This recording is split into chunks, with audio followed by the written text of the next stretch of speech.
Muchas gracias por la invitación y por pues permitirme presentar a este grupo. Realmente es mucho los conocimientos que hemos adquirido durante este tiempo, gracias al doctor Rincón principalmente. Para los que no me conocen, soy Jimena Botero Arbeláez, soy anestesióloga de la Fundación Sanitas. En este momento laboro en el Hospital de la Misericordia. El tema que corresponde hoy es anestesia para cateterismo cardíaco. ¿Me escuchan bien? Perfectamente. Es que yo escucho como eco. Listo. Entonces ese es el temario que vamos a desarrollar esta noche. Vamos a empezar con la definición, la historia, las indicaciones, las generalidades, la valoración preoperatoria, las consideraciones estésicas, las complicaciones y vamos a finalizar con las futuras consideraciones que vamos a mirar. El cateterismo cardíaco es un procedimiento invasivo que permite visualizar la anatomía cardíaca, las arterias coronarias, la vasculatura pulmonar y de los grandes vasos. Se realiza introduciendo un catéter en una vena o en una arteria periférica.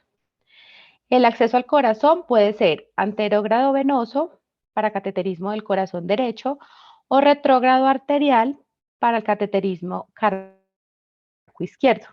Incluso podemos lograr anterógrado con acceso al corazón izquierdo a través de punción transeptal, dependiendo pues de la indicación. El procedimiento puede ser diagnóstico o terapéutico. Para hablar un poco de historia, el primer cateterismo fue realizado en 1929, cuando el doctor alemán residente de cirugía se introdujo por su brazo un catéter urinario y comprobó con radiografía, como podemos ver acá en la pantalla, que estaba en la vena cava superior. Fueron muchos años de estudios. Forsman, Andre, Dickinson perfeccionaron la técnica y fue hasta 1956 cuando ganaron el Premio Nobel de Medicina. Durante muchos años el cateterismo cardíaco fue el método principal para obtener datos anatómicos y fisiológicos cardíacos. La historia del cateterismo intervencional en niños empieza en los años 60, cuando comienzan a hacer las cystostomías auriculares con valor, procedimiento llamado RASH. En este procedimiento se inflaba con medio radiopaco diluido el balón pues, del catéter en la aurícula izquierda, posteriormente alaban el jalón y lo que causaban era un rompimiento o un desgarro del tabique interauricular, permitiendo una adecuada mezcla de sangre venosa y arterial en los pacientes que nacían con transposición de grandes vasos como método paliativo. En la misma época, en México se empezó a realizar la valvulotomía pulmonar mediante un estileto cortante que se ubicaba bajo la válvula a través de un catéter y se avanzaba hacia el lumen del tronco de la pulmonar, técnica supremamente engorrosa y con muchas complicaciones que se abandonó rápidamente. A finales de los años 70, con el inicio de las angioplastias coronarias en los adultos y con el desarrollo de los nuevos catéteres, se inicia la era de las valvuloplastias y angioplastias percutáneas en los pacientes pediátricos.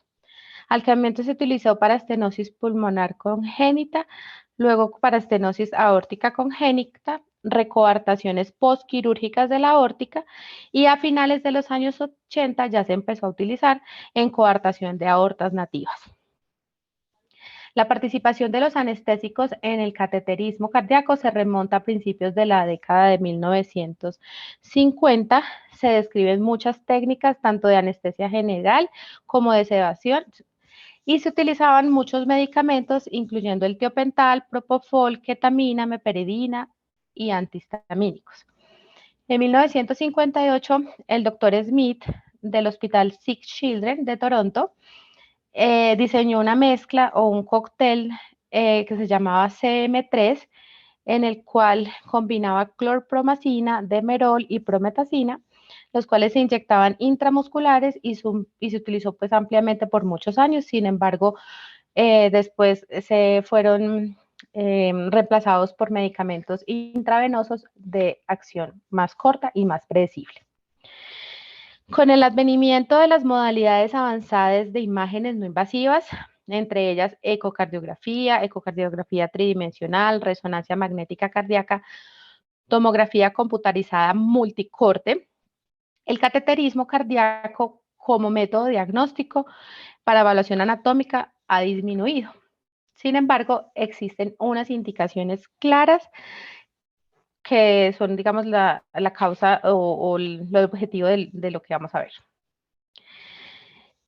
Una de las indicaciones es como método diagnóstico para realizar el análisis hemodinámico y medir las variables que se requieran para realizar un procedimiento quirúrgico. Se pueden medir las presiones intravasculares centrales, periféricas, las resistencias pulmonares, las resistencias sistémicas, las fracciones de derivación y el gasto cardíaco. Esto es frecuentemente, por ejemplo, en pacientes que vayan a ser llevadas a cirugía de Fontana. Otra indicación es en aquella en los cuales los métodos diagnósticos no invasivos como la ecocardiografía o la resonancia ya están contraindicados o den una información insuficiente. Otra indicación son las lesiones complejas como la atresia pulmonar con arteria de colaterales aortopulmonares en las que se requiera conocer la red colateral exacta. También se utiliza para toma de decisiones en el manejo farmacológico o quirúrgico en pacientes con hipertensión pulmonar que vayan a ser llevados de pronto a cirugía. La biopsia endomiocárdicas se realiza para evaluar el rechazo miocárdico, pruebas genéticas en cardiomiopatías y en diagnóstico de miocarditis. También se utiliza para vigilancia de la vasculopatía del injerto en pacientes post-trasplante cardíaco y en estudios electrofisiológicos. Durante las últimas décadas, los procedimientos realizados en hemodinamia, como ya los dije, han pasado de ser principalmente diagnósticos a ser procedimientos terapéuticos e intervencionistas. Esto nos ha llevado a aumentar el riesgo de eventos adversos. Los eventos adversos son de origen multifactorial y pueden estar relacionados con el paciente, el equipo y el procedimiento. Se conocen tasas de complicaciones en cateterismo que oscilan entre los 9 y el 24%, con eventos graves entre el 1 al 4%. Sin embargo, a pesar de esta alta incidencia de eventos adversos, la mayoría de las instituciones solamente reporta mortalidades inferiores al 1%. Y existe una clara asociación entre el tipo de procedimiento y el riesgo de adverso o complicación presentada. En este estudio, Murat analizó 24.165 anestesias realizadas en un periodo de 30 meses. Concluyó que los eventos de las vías respiratorias se presentaban en el 53%, siendo el laringoespasmo, broncoespasmo y apnea los más frecuentes. En cuanto a los eventos cardiovasculares, se presentaron en el 12.5% con hipotensión, arritmias y paro cardíaco. Este estudio concluye que los menores de un año, los que ya tengan ventilación mecánica preoperatorio, los pacientes con ASA 3 y 4 y los procedimientos de urgencia tienen muchas mayores complicaciones con la anestesia que los que no. En el 2005 se realiza este estudio Bennett, donde establece las incidencias y las complicaciones que ocurren en el cateterismo pediátrico. Estudió 4.454 cateterismos con una tasa de eventos adversos del 9.3 para procedimientos diagnósticos y 11.6 para procedimientos intervencionistas. 90 incidentes, de los cuales 33 fueron respiratorios y de los cuales 20 estaban relacionados directamente con el manejo de la vía aérea. 22 eventos cardiovasculares, de los cuales 17 fueron arritmias transitorias, y encontró una mortalidad de solamente 4 pacientes, que eso nos corresponde al 0.08. Es importante aclarar que todas las muertes ocurrieron a los 18, en menores de 18 meses y principalmente en los pacientes que se sometieron a procedimientos terapéuticos como cierre de ductus arteriosos persistente y cierre de defectos auriculares. Este estudio más reciente, que está del 2014, nos muestra la incidencia y el manejo de los eventos adversos que amenazan la vida durante los cateterismos cardíacos. Este estudio reporta que los eventos ocurren en el 2.1%, siendo el 25% las arritmias, la causa más frecuente, y en segundo lugar, con un 24%, el trauma cardíaco y el trauma vascular. La mortalidad se presentó en un 0.28%. De los pacientes que presentaron eventos potencialmente mortales, el 57% requirió reanimación cardiopulmonar, 13% requirió cardioversión eléctrica y el 15% cirugía de urgencia.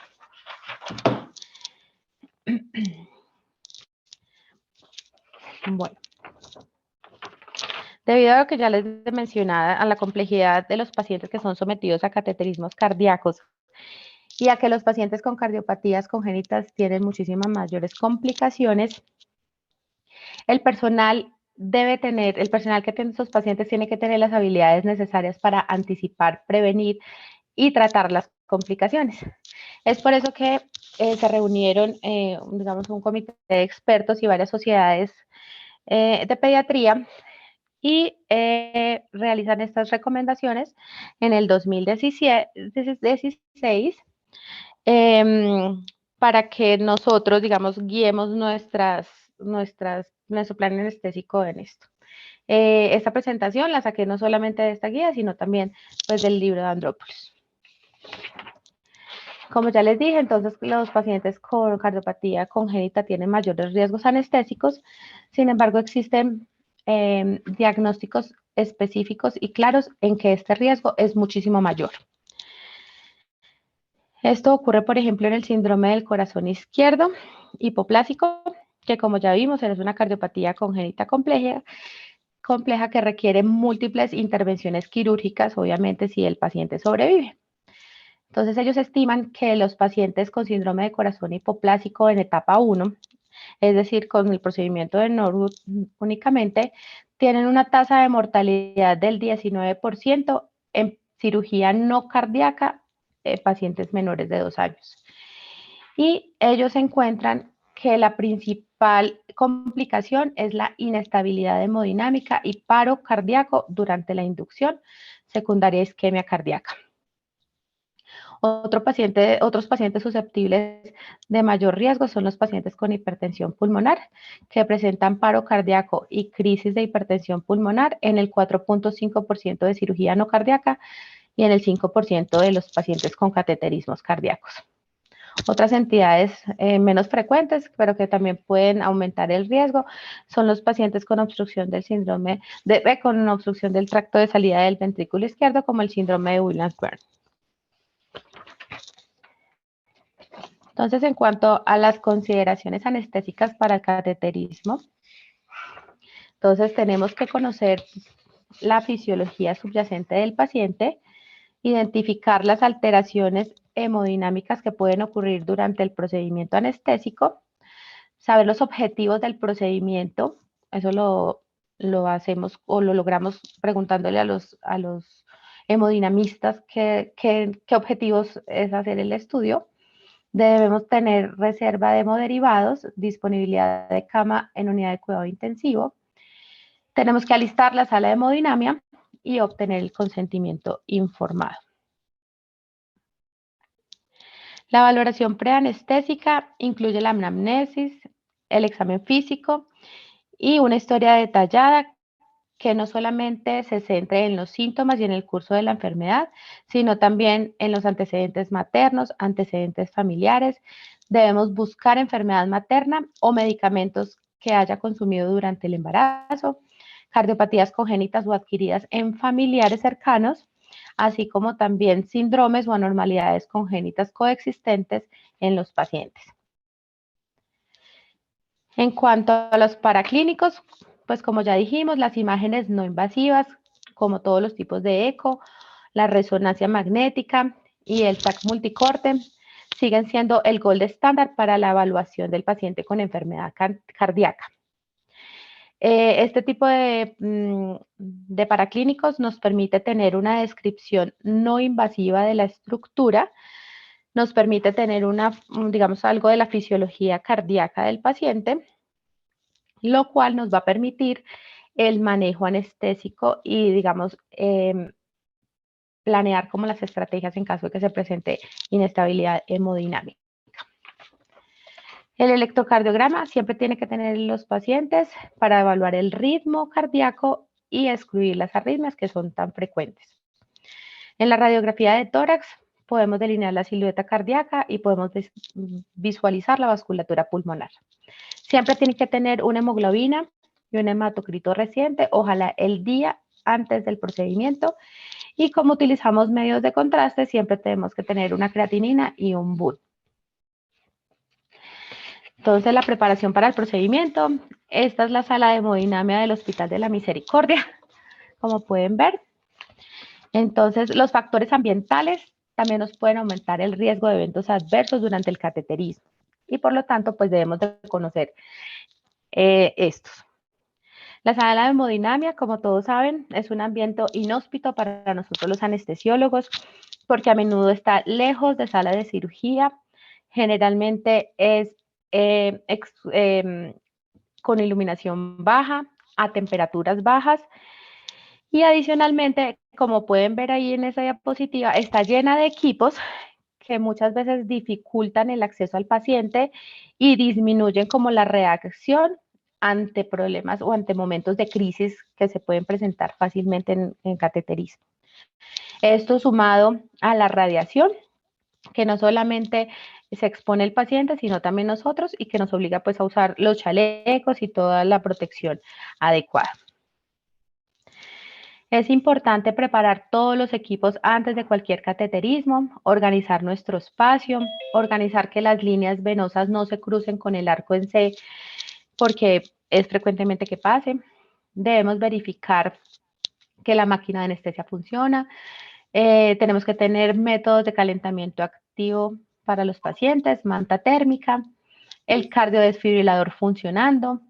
En caso de pacientes que requieran, pues el kit, como podemos ver acá en la pantalla, el kit de óxido nítrico, el marcapaso externo, medicamentos para reanimación cardiopulmonar y cada vez es más frecuente el uso de eco transesofágico durante cateterismos.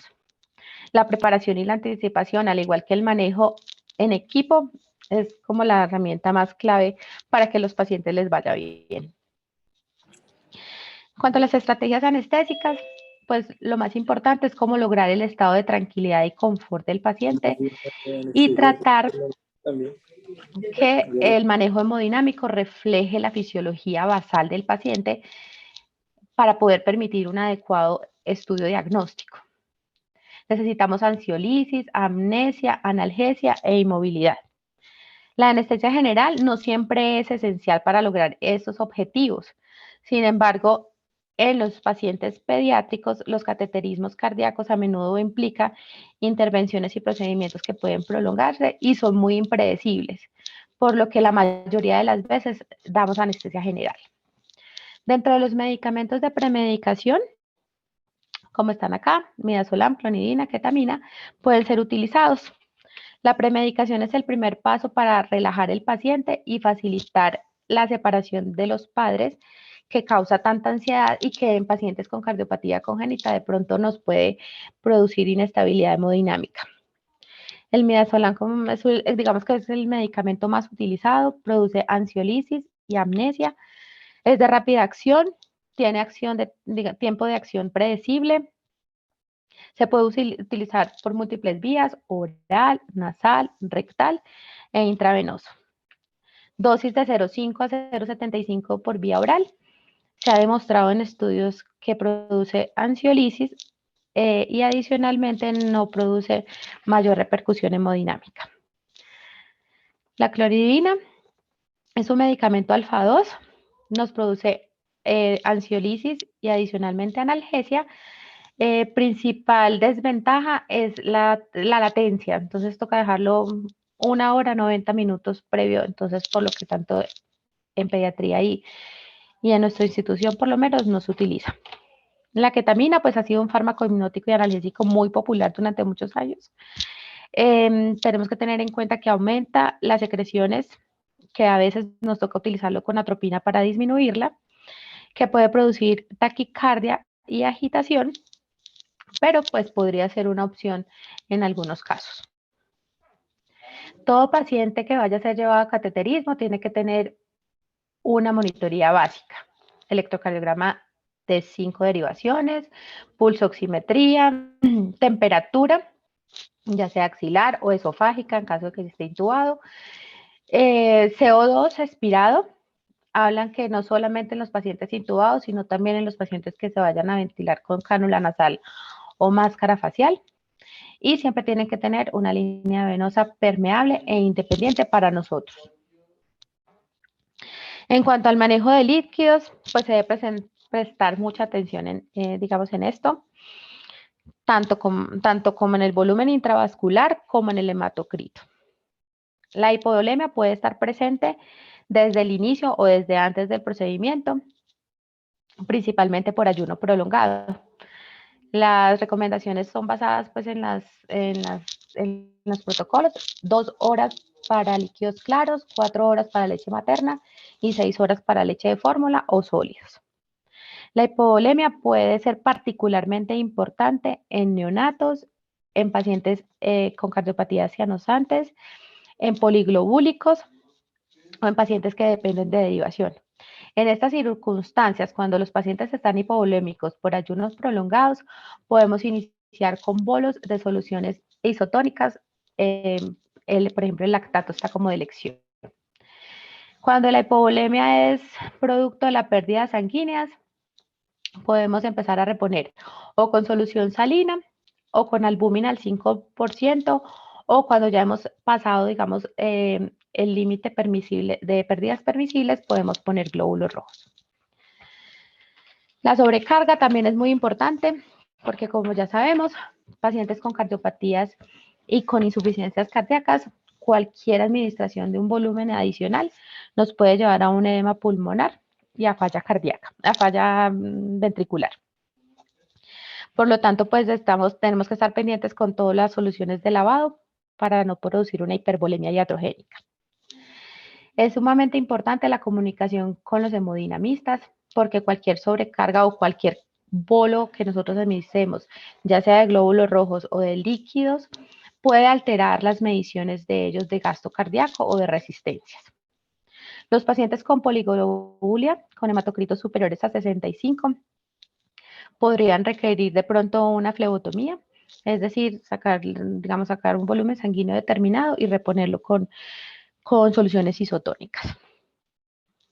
La anemia, pues como ya sabemos, en algunos pacientes tiene mayor relevancia, por ejemplo, en los pacientes con cardiopatías cianóticas, cianosantes, en los recién nacidos, y por lo tanto debemos de no ser tan permisibles en las pérdidas y realizar transfusiones tempranas. Se dice que estos pacientes se benefician de hematocritos alrededor de 40%, mientras que otros pacientes que son de pronto más grandes, que no tienen insuficiencias cardíacas o que no tienen cianosis, podrían tolerar hasta hematocritos de 25%. En cuanto a las técnicas anestésicas, no existe estudios que apoyen la sedación o la anestesia general, y el plan anestésico siempre debe estar basado en cada paso en particular. La sedación intramuscular, obviamente su absorción es errática, por lo tanto, pues ya no se utilizan como vimos en la historia que lo utilizaban. Ahora se prefiere todo endovascular, intravenoso, perdón. Los medicamentos, el midazolam, la ketanina, el propofol, la morfina, el fentanil, pues son de los más destacados. Y las combinaciones de los sedantes no solamente nos pueden dar en un estado óptimo sino también nos puede evitar la sobredosis o los efectos adversos de altas dosis de un solo medicamento. Combinaciones, por ejemplo, de ketamina y propofol podría ser una opción, al igual que ketamina, midazolam, o en procedimientos dolorosos también podría ser remifentanil, propofol. En cuanto a la anestesia general, existen procedimientos claros de indicación de intubación. Estos procedimientos son principalmente los que se asocian a altos riesgos de inestabilidad hemodinámica o de complicaciones graves, o en pacientes que prevemos que van a hacer paro cardíaco intraprocedimiento. Los pacientes que se les va a realizar valvulotomía aórtica, dilatación de la estenosis pulmonar grave y cierres de CIB, también se sugiere que sea anestesia general. En los pacientes que se le vaya a colocar o evaluar con eco transesofágico, y en los pacientes con angioplasia pulmonar que al inflar el balón produce mucha tos. Entonces esas son como las indicaciones precisas de anestesia general. La técnica anestésica, pues, como les dije, no existe una de elección, depende de cada paciente. Sin embargo, pues aquí entran los anestésicos inhalatorios a jugar un papel importante porque producen, digamos, como una estabilidad, producen vasodilatación periférica y grados variables de depresión miocárdica. Sin embargo, el sevoflurane, que es el más estudiado, se ha postulado como el ser el medicamento más seguro en este tipo de procedimientos. En cuanto a las estrategias de ventilación, no existe una estrategia de ventilación preferida. La anestesia general con ventilación con presión positiva proporciona una vía aérea segura y nos permite controlar la presión arterial de CO2. Sin embargo, la presión intratorácica puede alterar las alteraciones hemodinámicas. Por otro lado, la ventilación espontánea mantiene una fisiología intratorácica mucho más natural, por lo tanto los datos hemodinámicos son más precisos, pero hay que poner atención que los pacientes con sedación puede producir obstrucción de la vía aérea con la hipoventilación, la retención de CO2 y la acidosis respiratoria, que puede también alterar los datos. Por lo tanto, no existe, digamos, ninguna estrategia de ventilación de elección y las dos pueden ser utilizadas. En cuanto a las complicaciones de los cateterismos, lo más grave es las arritmias, los daños vasculares, el sangrado, perforación de vasos o corazón, taponamiento cardíaco, trombosis vascular, embolia gaseosa, embolia por fragmentos, incompetencia valvular, alergias al medio de contraste o a diferentes fármacos, accidentes cerebrovasculares y lesiones del plexo braquial, entre otras. Esas son como las más importantes. Los factores de riesgo de las complicaciones, como ya vimos en los estudios, son edad menor a 1 año, peso bajo, ASA 3 o ASA 4, y siempre los procedimientos terapéuticos van a ser más riesgosos que los cateterismos diagnósticos. Acá expongo como el manejo de las complicaciones más frecuentes, como lo más general, porque pues pueden ser muchas. Las arritmias son causadas con mayor frecuencia por estimulación mecánica de los catéteres. Por lo tanto, responden a la retirada o a que el hemodinamista se quede quieto. Debemos también ayudar a minimizar los riesgos, las alteraciones que contribuyan a las arritmias, como son trastornos hidroelectrolíticos, hipercapnia y la manipulación excesiva del catéter. Debemos de tener el marcapasos listo y en caso de que haya un bloqueo cardíaco, pues instaurarlo. Realizar cardioversión farmacológica o cardioversión eléctrica en caso de taquicardia supraventricular, y siempre debemos de tener el equipo de cardiodesfibrilación listo. En cuanto al sangrado, es mucho mayor cuando se utilizan catéteres de mayor diámetro porque hay mayor daño vascular. La perforación del corazón, de los vasos y la insuficiencia valvular pueden requerir intervención quirúrgica urgente. La sangre debe estar siempre disponible para realizar transfusiones rápidas, especialmente en los pacientes que vimos de riesgo. Y en caso de que necesitemos monitorizar rápidamente una línea arterial, pues podemos contar con el hemodinamista que está ahí en la femoral para pasarnos de pronto transductor o cogerle la arteria. La trombosis y el tromboembolismo puede ocurrir donde haya de pronto daño endotelial. Y la parina generalmente se administra en dosis de 50 a 150 unidades por kilo, siempre que se canulen las arterias. La protamina no siempre se requiere de forma rutinaria, pero sí tenemos que tener, digamos, en cuenta la dosis, el tiempo de administración y de pronto las etapas. Entonces, en pacientes con electrofisiología, para procedimientos como electrofisiología, como ablaciones o mapeos, aunque ese no es el objetivo de esta charla, pues te traigo como consideración lo más importante. Ocurren complicaciones graves en este tipo de procedimientos del 0,7 al 3,3% de los pacientes. Los pacientes generalmente son grandes, la mayoría son adolescentes y tienen enfermedades sistémicas mucho menores. Las complicaciones están relacionadas con los accesos vasculares que pues, pueden producir sangrado, en la manipulación del catéter o en el uso de la energía de radiofrecuencia.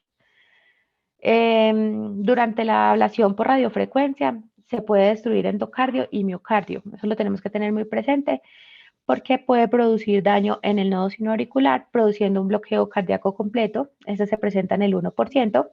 Puede dañar también válvulas con una regurgitación valvular de 0,5%. Y realmente la tasa de mortalidad es muy baja, del 1 en 500. Las complicaciones son mayores en pacientes con cardiopatías coronarias y en bloqueo cardíaco. Es más común cuando la vía anormal está cerca al sistema de conducción. Y existen casos reportados de lesión de arteria coronaria en modelos animales por el uso pues, de radiofrecuencia. Una consideración especial es en pacientes con hipertensión pulmonar. La hipertensión pulmonar primaria es muy poco frecuente. Sin embargo, pues en los niños con cardiopatías de hiperflujo, como ya lo hemos visto, puede ocurrir, o en pacientes que tengan una obstrucción del tracto de salida del ventrículo derecho, como es en una obstrucción de la vena pulmonar o en una estenosis mitral. Estos pacientes tienen alto riesgo de presentar complicaciones, como ya lo vimos. Por lo tanto, se plantea que las inducciones inhalatorias deben ser como pausadas y despacio. Los pacientes con hipertensión pulmonar necesitan muchas veces establecerse si se someten a cirugía cardíaca o no. Por lo tanto, les hacen un cateterismo diagnóstico para mirar la reactividad vascular de esa vasculatura pulmonar. Entonces, el inicio se estudia con ventilación al 21%. Y tratando de mantener un CO2 y un pH dentro de lo normal. Se realizan las mediciones, tanto derechas como izquierdas. Posteriormente, se hiperventila, se utilizan fracciones de inspiradas de oxígeno casi del 70 o más.